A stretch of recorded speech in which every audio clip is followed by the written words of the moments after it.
സുൽത്താൻ ബത്തേരി സ്വദേശി ഹേമചന്ദ്രനെ കൊലപ്പെടുത്തിയ കേസിൽ അന്വേഷണം 2 സ്ത്രീകളിലേക്ക്. കണ്ണൂർ ഗൂഡല്ലൂർ മേഖലയിലെ സ്ത്രീകളെ കേന്ദ്രീകരിച്ചാണ് ഈ അന്വേഷണം.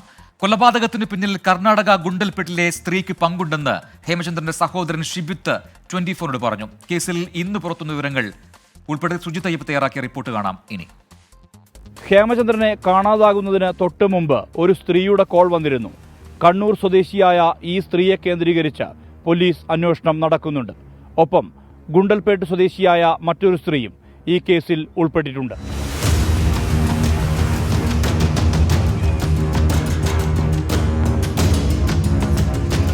ഹേമചന്ദ്രന്റെ കൊലപാതകത്തിന് പിന്നിൽ ഗുണ്ടൽപേട്ട് സ്വദേശിയായ ആ സ്ത്രീ സൗമ്യയാണ് എന്നാണ് കുടുംബത്തിന്റെ വെളിപ്പെടുത്തൽ.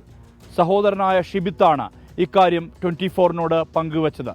സൗമ്യയുമായി ഹേമചന്ദ്രന് സാമ്പത്തിക ഇടപാടുകളുണ്ടായിരുന്നു. പ്രതികളും സൗമ്യയും തമ്മിൽ ബന്ധമുണ്ടെന്നും ഷിബിത്ത് പറഞ്ഞു. വർഷങ്ങളായിട്ട് ഞങ്ങളെയൊക്കെ ഇൻട്രൊഡ്യൂസ് ചെയ്തത് ഒരു സിസ്റ്റർ എന്നുള്ള രീതിയിലാണ് ഇൻട്രൊഡ്യൂസ് ചെയ്തത്. പക്ഷേ ആ ഒരു സ്ത്രീ പല പ്രാവശ്യവും ഏട്ടനെ വിളിച്ചുകൊണ്ടിരുന്നുണ്ടായിരുന്നു പൈസയ്ക്ക് വേണ്ടിയിട്ട്.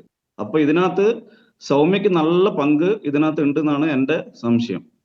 ഇത് ഞാൻ പോലീസുകാരുടെ അടുത്ത് ഞാൻ പറഞ്ഞിട്ടുണ്ടായിരുന്നു. ഈ ഒരു സ്ത്രീനെ പരിചയപ്പെട്ടതിന് ശേഷം കണ്ടമാനം സാമ്പത്തിക ഇടപാട് ആൾക്ക് വന്നിട്ടുണ്ട്. മെഡിക്കൽ കോളേജ് പരിസരത്ത് നിന്ന് ഹേമചന്ദ്രനെ എത്തിച്ചത് വയനാട്ടിലേക്കാണ്. വയനാട് ബീനാച്ചിയിലുള്ള വീട്ടിൽ വെച്ചാണ് കൊല നടത്തിയതെന്നാണ് പോലീസിന് ലഭ്യമാകുന്ന വിവരം. കൂടുതൽ അന്വേഷണം തുടരുകയാണ്.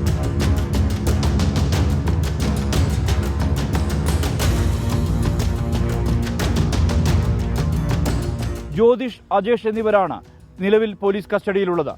ഇനി പ്രധാന പ്രതിയായ നൌഷാദിനെ സൗദിയിൽ നിന്ന് എത്തിക്കാനുള്ള ശ്രമം തുടരുകയാണ്. പ്രതിപട്ടിക ഇവരിൽ ഒതുങ്ങില്ലെന്നാണ് പോലീസിൽ നിന്നും ലഭ്യമാകുന്ന സൂചന. സുർജിത് അയ്യപ്പത്ത്, 24 വയനാട്.